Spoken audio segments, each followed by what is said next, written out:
Hello friends, कैसे हैं आप लोग? होप आप लोग अच्छे ही होंगे। लास्ट टाइम मैंने सॉलिड स्टेट के इंपॉर्टेंट दिए थे, उनके सॉल्व कर दिए थे लाइव लेक्चर आके। आज सेम वैसे वापस है। आज दूसरा टॉपिक है जो है केमिकल काइनेटिक्स। वो 2026 के लिए बहुत ज़्यादा इंपॉर्टेंट है ये भी। तो इसमें तो क्या इंपॉर्टेंट, मैं आज आपको इंपॉर्टेंस दे रहा हूँ उस होप मैं आज आपको इनके इंपॉर्टेंस दूंगा। ये इंपॉर्टेंस आप पहले एक बार सॉल्व करना। अगर वो नहीं है तो मुझे बता देना, मैं कल का लाइव लेक्चर आ जाऊंगा ताकि सारे इंपॉर्टेंट आपके सॉल्व हो जाए। ये इतना ज़्यादा इंपॉर्टेंट है आपके लिए 3 से 5 मार्क के लिए। अगर आपको कुछ नहीं आया तो आप मैं जो इंपॉर्टेंस निकालू उतना ही पढ़ के जाओगे तो आपको पूरा 5 मार्क मिल जाएगा। ठीक है, तो चालू कर दो मैं इंपॉर्टेंस देने के लिए। आप ये सोचना है सारे इंपॉर्टेंस एक बार सॉल्व करके देखना। नहीं आएगा तो मुझे कमेंट कर देना कि सर नहीं आ रहा है, आप इसका लाइव लेक्चर लो, तो मैं कल ही आ जाऊंगा। अगर आपके ज़्यादा कमेंट आए तो मैं आपकी कल ही आ जाऊंगा लाइव लेक्चर। अगर कमेंट रुक के आए कि थोड़ा सा लेट देना है तो 2 दिन बाद आऊंगा। आप जैसे ही आपको जैसा अच्छा लगे कि कल आना है तो आप लोग को आज ही मैसेज कमेंट कर देना कि सर कल ही लाइव लेक्चर आ जाओ, तो कल ही मैं इसके इंपॉर्टेंट सारे सॉल्व कर दूंगा। तब हम लोग चालू करते हैं इंपॉर्टेंट देने के लिए। डिफाइन द टर्म्स है जो 1 मार्क के लिए है, ध्यान देना। एवरेज रेट है,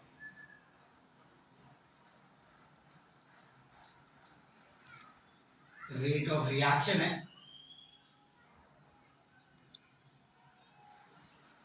केमिकल काइनेटिक्स है,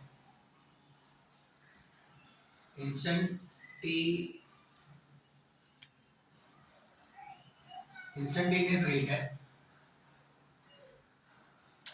आपका एक्टिवेशन एनर्जी है,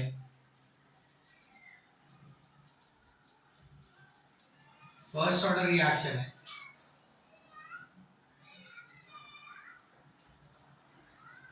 ऑर्डर ऑफ रिएक्शन है,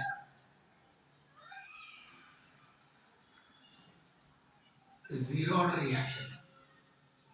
तो ये जो टर्म्स मैंने लिखे ये ज्यादा इंपॉर्टेंट है 1 मार्क के लिए। इनमें से कुछ भी आपको पूछा जा सकता है, ध्यान से देखना। ये सारे टर्म मैंने यहाँ पे लिख दिए। अब आता है 2 मार्क के लिए, आंसर इन शॉर्ट। 2 मार्क के लिए क्या पूछा जा सकता है? सूडोज फर्स्ट ऑर्डर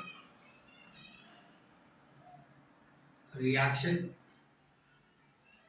एग्जाम्पल के साथ बताना आपको इसको।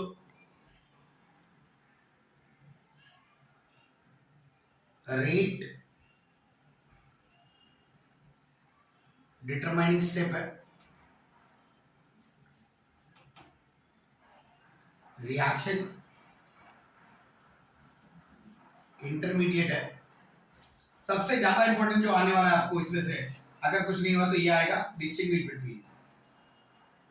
डिस्टिंग्विश बिटवीन है order of reaction and molecularity है। ये तो ये हो गए। इसके बाद अगर आपको कुछ पूछा जा सकता है तो है ग्राफिकल रिप्रेजेंटेशन,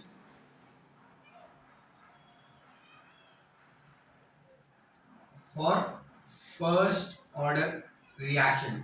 3 ही ग्राफ बनता है, या तो ये पूछ लेंगे y इक्वल टू mx वाला, या तो y equal to mx plus c वाला, या तो y equal to mx minus mx plus c। 3 graph बनता है, तीनों में से कोई एक पूछ सकते हैं 2 मार्क के लिए। तो ये जो मुझे लगता है कि आपको 2 मार्क के लिए आ सकता है वो ये रहे। ये मैंने आप लोग को 1 मार्क के लिए बताया जो मुझे लगा इंपॉर्टेंट आपको आ सकता है। ये 2 मार्क के लिए मैंने बताया आपको क्या इंपॉर्टेंट ला सकता है। अब आता है अपने 3 मार्क के लिए जो डेरिवेशन है, एरिकल्स है, जो मेन इंपॉर्टेंट डेरिवेशन है वो सारी चीजें मैं आपको बता दूंगा। आप खाली इतना ही पढ़ के जाना। मैं फिर आपको मैं बोल रहा हूँ, इन्हीं के अंदर मुझे ऐसा लगता है कि 99% इसी के अंदर से पूछा जाएगा। आपको अगर ऐसा लगे कि मैं कुछ गलत बोल रहा हूँ तो जो मैं आपको इंपॉर्टेंट दे रहा हूँ, आप पिछले के लास्ट साल के 4 साल के पेपर देख लेना, आपको इसी के अंदर से मिलने वाला है।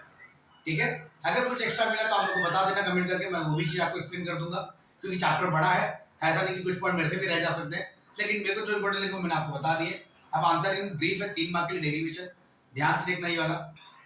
अब 3 मार्क के लिए आंसर इन ब्रीफ है।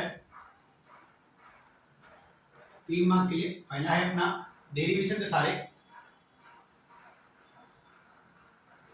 पहला जो लगता है मुझे सबसे ज्यादा है integrated rate law for first order reaction and it's half life. सबसे ज्यादा मेरे को इंपॉर्टेंट लग रहा है तो मैं इसको बहुत ज्यादा स्टार मार्क करता हूं। आप 5 साल का पेपर देखो तो 3 साल के पेपर में आपको ये मिलेगा। फिर आता है अपना integrated rate law for zero order reaction and it's half life. उसके हाफ लाइफ के साथ 3 मार्क के लिए ये हो गया। फिर आएगा आपका अरेनियस थ्योरी। अरेनियस थ्योरी है, ये डेरिवेशन शायद से 2022 या 2023 में पूछा गया, ये 3 मार्क के लिए, ध्यान से देखना। ये 3 हो गए अपने। अब इसके बाद आएगा कोलिजन थ्योरी। ये हो गया कोलिजन थ्योरी। कोलिजन थ्योरी के अंदर भी 4 पार्ट है। अगर आपने वो 4 पार्ट का ही मेन तीन पेज आपको बुक में लिखा हुआ है तो उनको ये नहीं चाहिए कि कोलिजन थ्योरी है क्या, उनको ये चाहिए कि आप कोलिजन थ्योरी कितने अच्छे से एक्सप्लेन करके उनको बता रहे हो। तो इसके अंदर भी 4 पार्ट है, ध्यान देना। ये 4 पार्ट आपने खाली सब टाइटल लिख दिया तो भी आपको 1 मार्क मिल जाएगा। कोलिजन थ्योरी बना किससे है? तो पहला आता है एनर्जी रिक्वायरमेंट, सेकंड है कोलिजन ऑफ मॉलिक्यूल है, थर्ड है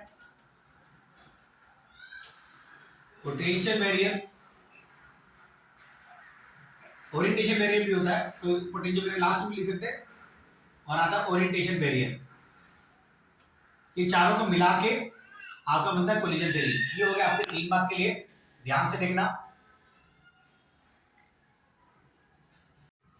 यहाँ पे आपके 3 मार्क के ये हो गए, 2 मार्क के ये हो गए, 1 मार्क के ये हो गए।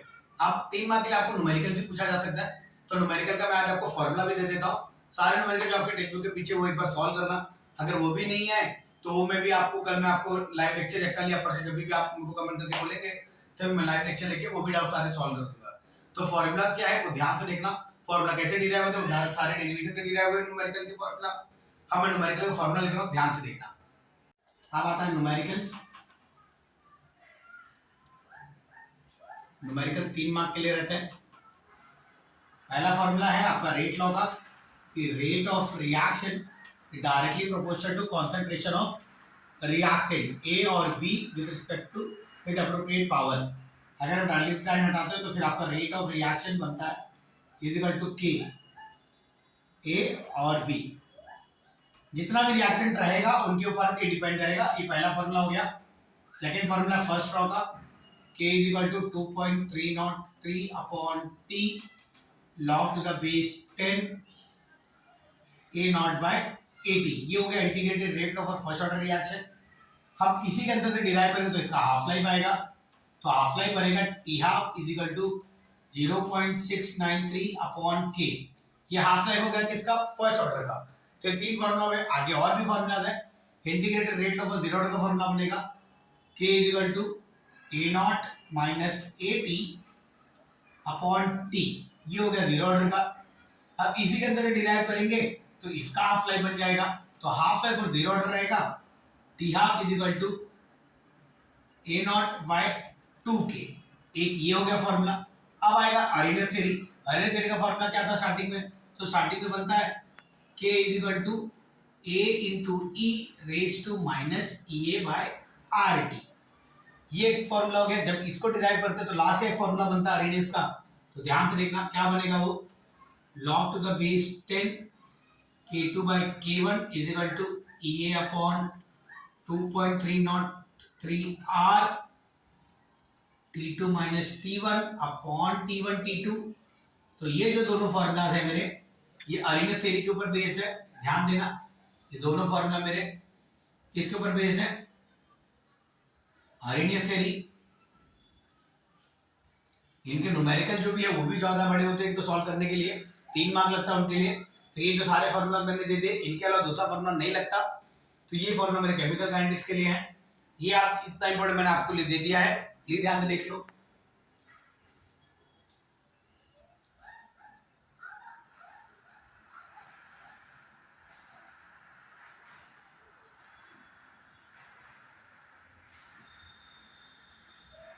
हेलो फ्रेंड्स, आज मैंने आपको केमिकल काइनेटिक्स का इंपॉर्टेंस दे दिया, यही ज़्यादा मेन इंपॉर्टेंट है, जो आप अगर इनको सॉल्व कर लेंगे तो इन शॉर्ट आपका सारा चैप्टर हो जाएगा केमिकल काइनेटिक्स का।